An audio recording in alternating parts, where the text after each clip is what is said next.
بہت سارے لوگ آ چکے ہیں اور دنیا کے 7 عجوبوں میں سے ایک اہم عجوبہ ہے. اگر بہترین نہ ہوتا تو کیسے عجوبہ ہوتا؟ تو سننے کی بات ہے. تو آپ غور کریں، تاج محل کے چاروں مینار گواہی دے رہے ہیں کہ صرف آدھے انچ باہر کی جانب جھکائے گئے ہیں تاکہ زلزلے کی صورت میں گرے تو تاج محل کے گنبد پر نہ گرے، جھکے ہوئے. تاج محل کی خوبی آپ دیکھیے کہ آپ جتنے قریب جائیے گا وہ بلڈنگ آپ کو اتنی چھوٹی نظر آئے گی، بلکہ دنیا کی تمام بلڈنگوں میں یہ ہے کہ جتنے قریب آپ جائیے گا، نزدیک جائیے گا، تو وہ بلڈنگ آپ کو اونچی نظر آئے گی، جبکہ تاج محل دور سے اونچا نظر آتا ہے اور جیسے نزدیک جاتے ہیں تو وہ چھوٹا نظر آتا ہے. یہ کلاکاری نہیں ہے، بالکل کلاکاری ہے. اور کیا یہ بغیر کسی کالج کے سیکھے ہوئے لوگ بنا دیے ہیں؟ بغیر کالج کے سیکھ گئے ہیں، اسکول کے سیکھ گئے ہیں، بغیر سکھائے ہوئے کے سیکھ گئے ہیں. تعجب کی بات ہے کہ نہیں؟ تو ٹی وی پر بیٹھ کے جو لوگ پھیلا رہے ہیں وہ صحیح نہیں پھیلا رہے. کیا صرف مستری لوگ اینٹیں لگا دیں گے تاج محل میں اور وہ آرام سے لگ جائے گا، کہیں کوئی دشواری نہیں ہوگی؟ میرے بھائیوں، اس میں حساب کی بہت باریکیاں ہیں، غور کرنے کی ضرورت ہے. پورا تاج محل 90 فٹ کی گہرائی پر کھڑا ہوا ہے. 90 فٹ کی گہرائی جو بنیادیں ہیں اس پر وہ کھڑا ہوا ہے. اس کے نیچے 30 فٹ ریت ڈالی گئی ہے تاکہ اگر زلزلہ آئے تو پوری عمارت اس ریت میں گھوم جائے اور محفوظ رہے. آپ دیکھ لیجئے تاج محل میں قرآن کریم کی جو آیتیں لکھی گئی ہے اوپر سے نیچے تک آپ آرام سے پڑھ سکتے ہیں.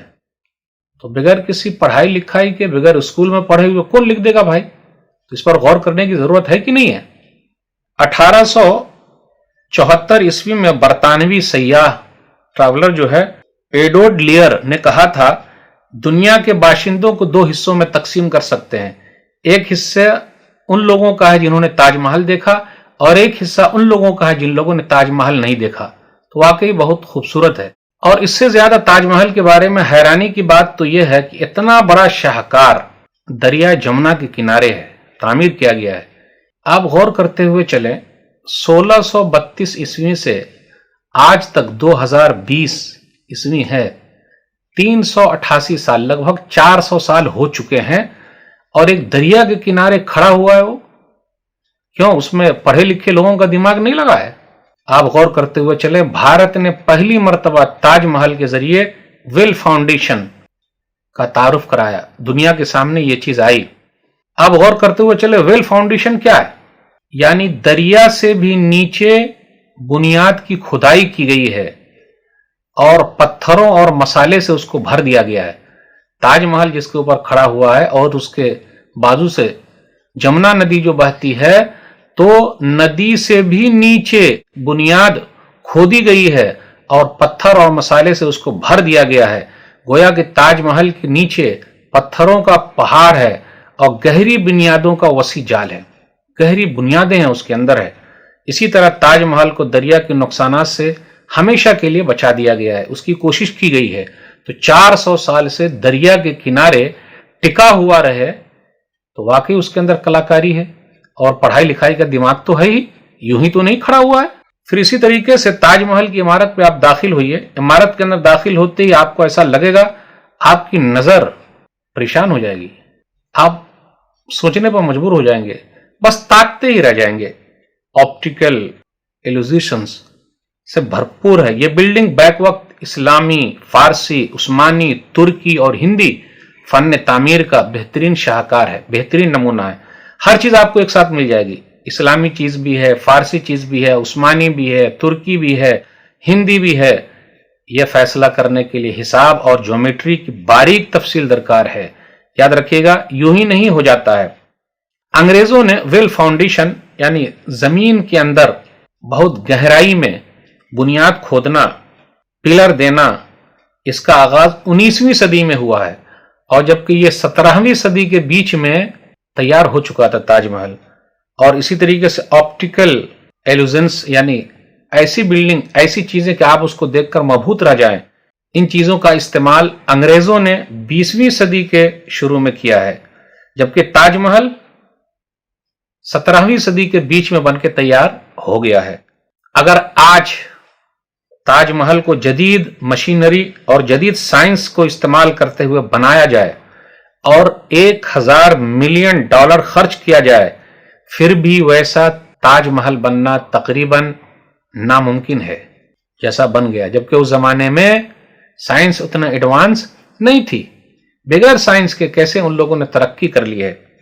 پھر اسی طریقے سے آپ غور کرتے ہوئے چلے، تاج محل کے اندر ہے ٹائل میوزک، ایک فن ہے جس میں چھوٹی چھوٹی رنگ ٹائلوں سے دیوار پر تصویر بنائی گئی ہے، جو ٹائلز ہے دیوار پر تصویر بنائی گئی ہے اور دیوار کو منقش کیا گیا، یعنی بہترین خوبصورت بنایا گیا ہے۔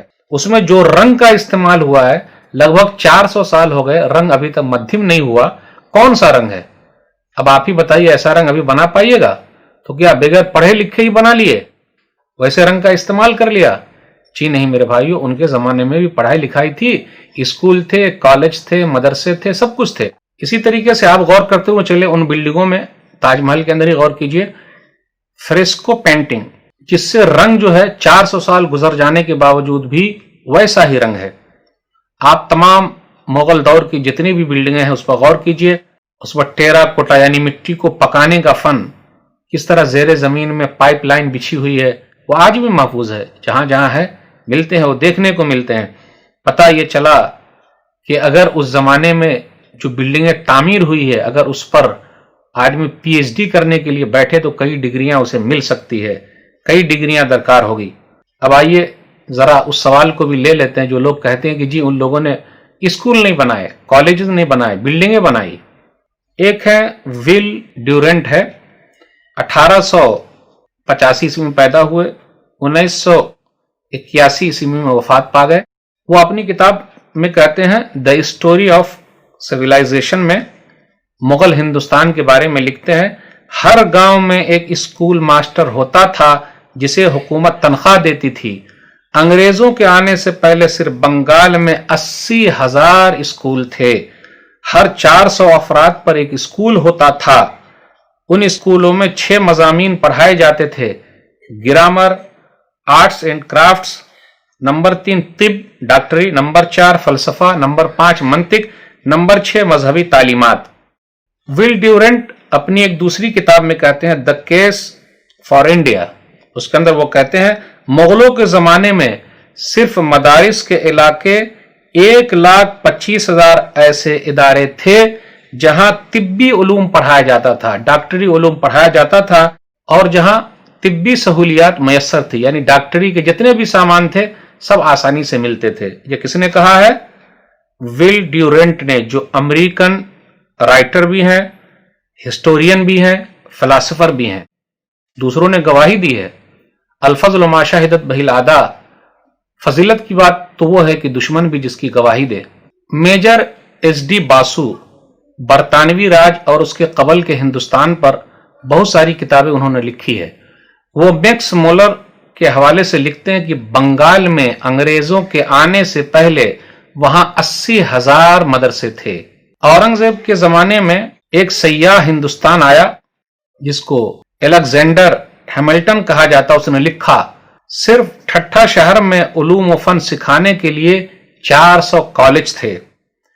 میجر باسو یہاں تک وہ لکھتے ہیں کہ ہندوستان کے عام آدمی کی تعلیم یعنی فلسفہ، منطق اور سائنس کا علم برطانیہ کے رئیسوں، مالداروں، یہاں تک کہ بادشاہ اور ملکہ سے بھی زیادہ ہوتا تھا۔ عام آدمی کی تعلیم اتنی اچھی تھی۔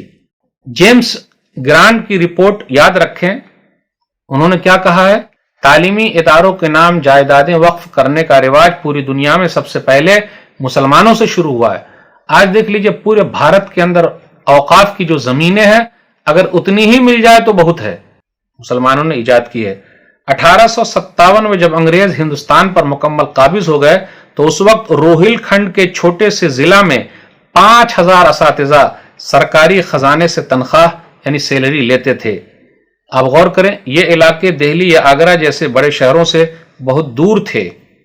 پھر اسی طریقے سے ڈاکٹر رام پنیانی کو یوٹیوب پر آپ سرچ کیجئے، پھر دوسرے اور جو اتہاسکار ہیں انہوں نے بھی یہی کہا ہے کہ اورنگزیب کے زمانے میں تمام مذاہب کے مقدس مذہبی مقامات کے ساتھ جائیدادیں وقف سرکار کی جانب سے کی گئی ہے اور وظیفے بھی مقرر کیے گئے ہیں۔